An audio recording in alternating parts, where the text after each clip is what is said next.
Hexagram number 41.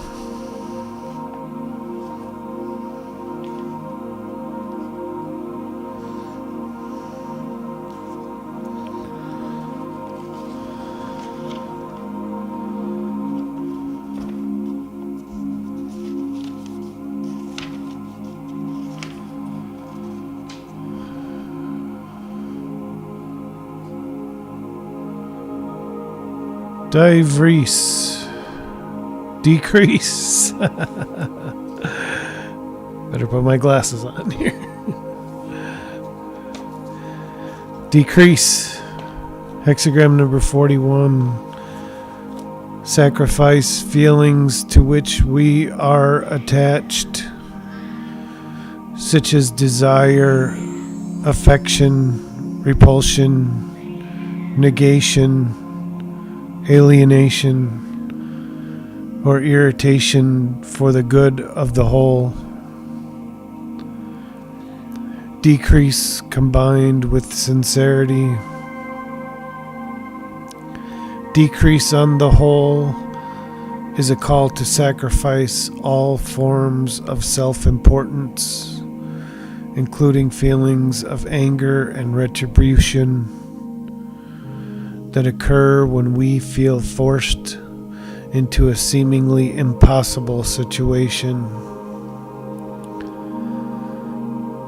Such emotions cloud our perception, and even though they may be justified, harboring them prevents our attaining a correct point of view. Decrease also refers to the moment when we recognize that we are powerless to achieve our goals. The moment of decrease is the all-important point of beginning, for it is the point when we become aware of our poverty and defensivelessness. Recognizing that we are helpless means that we also perceive the impotence of the ego. This recognition displaces the ego as leader of our consciousness, if only momentarily. During moments of decrease, we are able to see that we need help, and we have the humility to ask for help. If, however, we are still looking to anything other than the higher power for help, our ego is trying to retain control. Decrease also refers to the sense of dismay we feel when we realize that our ego must relinquish leadership of our personality. This dismay is similar to how we might feel on giving up a crutch that we have thought was indispensable for walking. Moreover, on perceiving that it must be decreased, our ego often reacts with alarm, anger, or frustration.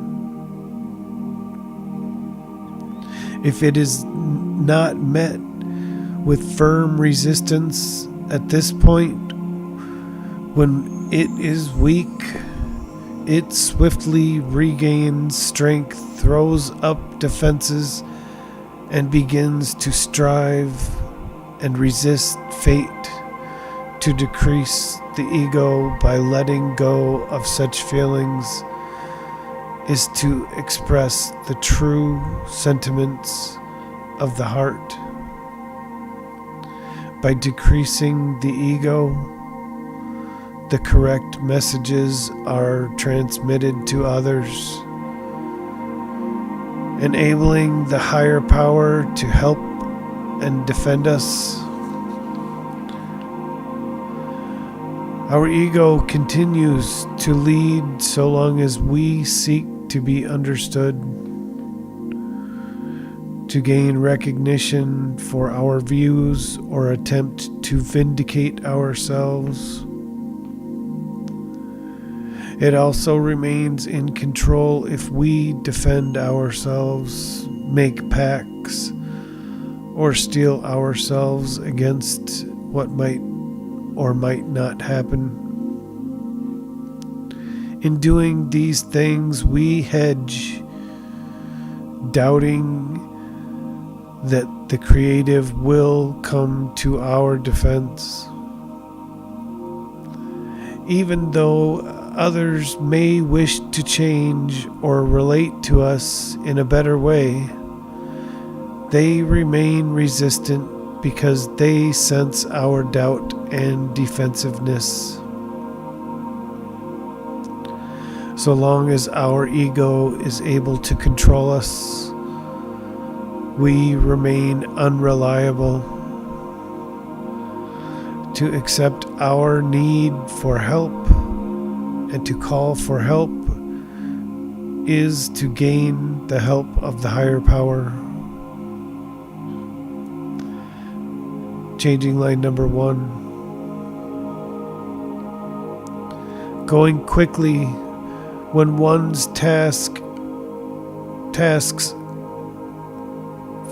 going quickly when one's tasks are finished. The way the sage relates to us shows us the way we should relate to others. Going quickly quite literally means to go quickly when one's tasks are finished. The performer, on ending his performance, leaves the stage without further ado. He does not stand waiting beyond the time the audience demands his presence. He retreats, detaching from what he has accomplished.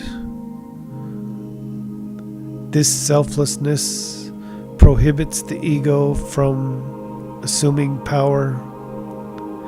It keeps one's inner equilibrium and enables inner truth to prevail. We may trust this.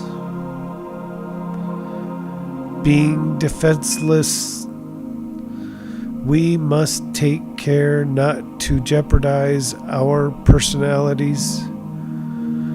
Since our means of influencing others is limited to our good example and the power of inner truth, we must take care to keep our thoughts correct and our attitude detached and neutral. The sage does not throw himself away by chasing our approval. He does not cater to the demands of logic or intellect.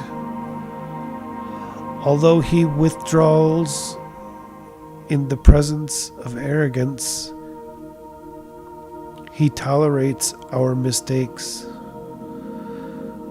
Thus, if a person is not receptive or if he is dubious about us, we should reserve ourselves until delicacy of feeling is sufficient for open communication.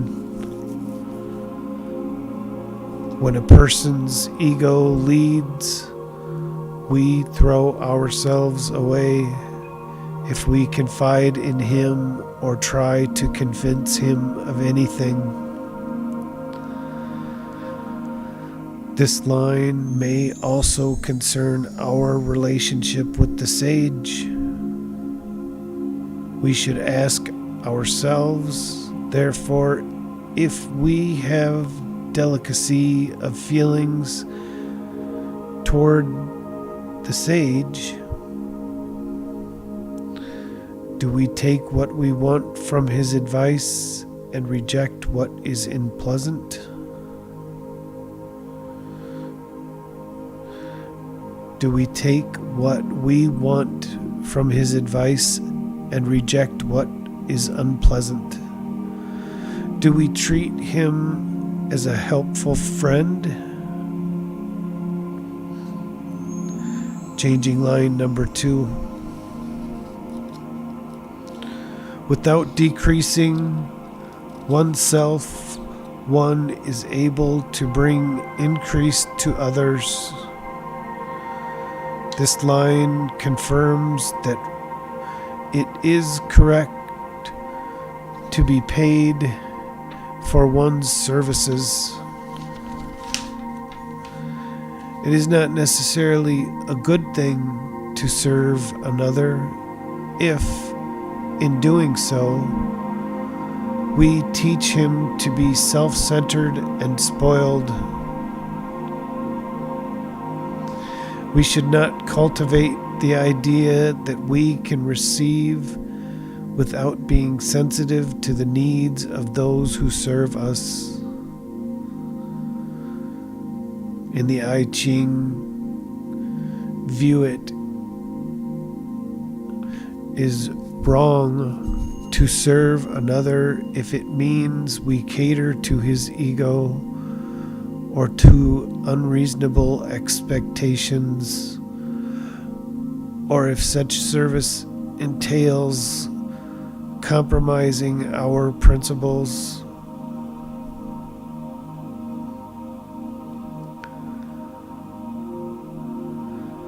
For an explanation of the I Ching principle of coming to meet halfway,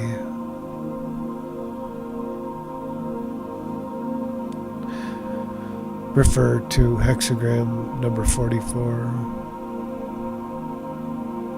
This line also means that even though we have experienced a decrease of self, we must not lose our dignity by bringing our deficiencies to others' attention or make a practice of confessing. Everyone is similarly deficient. It is false humility to make something of it. To help others, it is never necessary to put oneself in a dubious or humiliating position. To help them requires only that we adhere strictly to the limits of modesty and patience. The right movement to say or do something will arrive by itself without our intervention. We need only wait in a state of conscious innocence, free of forethought or fixed ideas about what the situation is and what to do about it. When we wait with a pre-structured idea, we wait in ambush, being on the lookout for opportunities to explain, confide, or lash out angrily.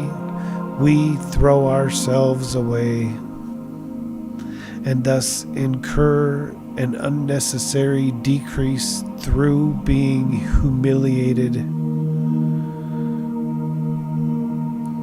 If we are self-contained, self-reliant, and careful to adhere to the limits imposed by the principle of coming to meet others halfway, we will be called into action by events. Then everything we say or do will be appropriate and will meet with no resistance. At a degree below freezing, ice clings stubbornly to surfaces, whereas at a degree above, it is easily dislodged. This is the importance of working with the situation and of following the path of least resistance. This line may also mean that if in our inner attitude we are willing to risk misunderstanding and disfavor by adhering to our principles, we will bring increase to others. Our willingness to be firm and correct protects us from any decrease of self. Changing line number 3. When 3 people journey together, their number decreases by 1. By giving up wrong elements in ourselves, we open the door for good elements to enter. The sage cannot be associated with evil. We may be adhering to something other than the sage for guidance. Thus, 3's a crowd.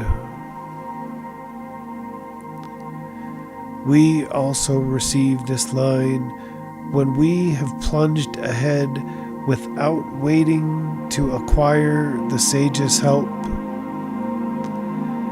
Here, the third person is our ego, manifested as fear and as contrived solutions to problems. We need only let go and wait for help to show itself. Changing line number 4. If a man decreases his faults and the other comes, if a man decreases his faults, the other comes. Here we are counseled to review our attitude to find the specific fault that obstructs progress. The root of many faults is looking behind, looking aside, or looking ahead. This means we focus on what others have done, are doing, or might do. Such focusing causes us to attempt to change things. Becoming emotionally entangled in this way disturbs our equilibrium. Another form of emotional entanglement occurs when things have begun going well and we begin to depend on good times continuing. We are then not prepared when things change for the worse.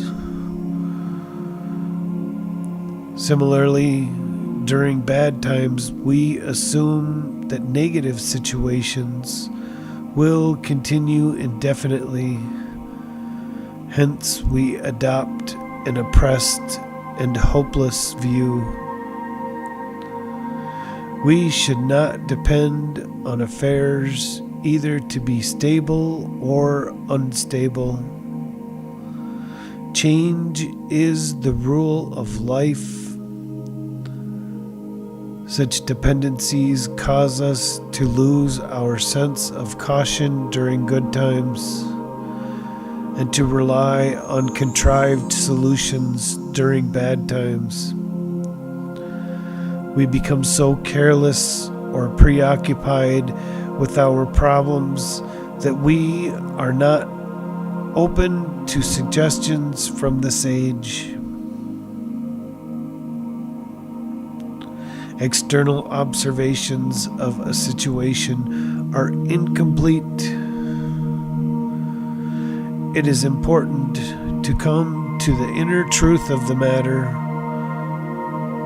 which may be simply that there is nothing to do now but disengage until a greater understanding becomes possible. Once we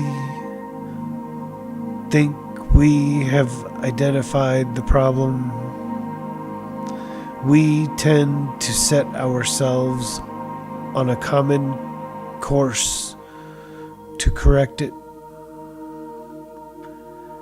Even though our scenario is incomplete, we must allow the correct perception to come through. This is possible only if, for the time being, we resist defining the problem or contriving any solutions. If we will persevere through what might be called the moment of ambiguity, we will create an opening for the sage to help. This help will come at the moment we need it. Meanwhile, we must resist the fear that the sage will not help, or that the time will run out, or that we must somehow come to a conclusion.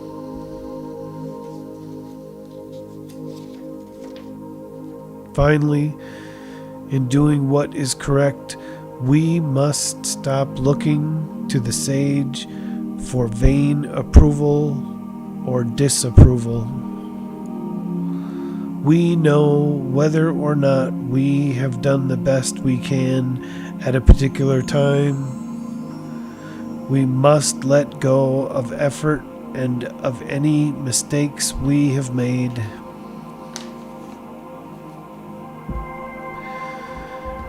Changing line number 5. Someone does indeed increase him. Our effort to follow the path of the good and the beautiful will lead to success and to the rescue of those to whom we are tied by inner ties.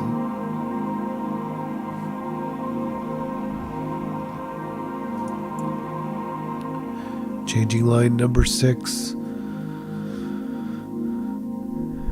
If one is increased without depriving others, through withdrawal and self-discipline, our situation improves, and we experience an increase in self-reliance and inner independence. This should not, however, become a justification to look down on others, discard them, wish them ill, tell them about their faults, or be hard or brusque. If we remain modest and sincere, we will win the help needed to rescue them. The perseverance and zealous work mentioned refers to restraining one's inferiors. The line also means that while it is correct to be paid for one's services, the payment we acquire must not be exorbitant. It also means we should expect to pay a just amount for others' services.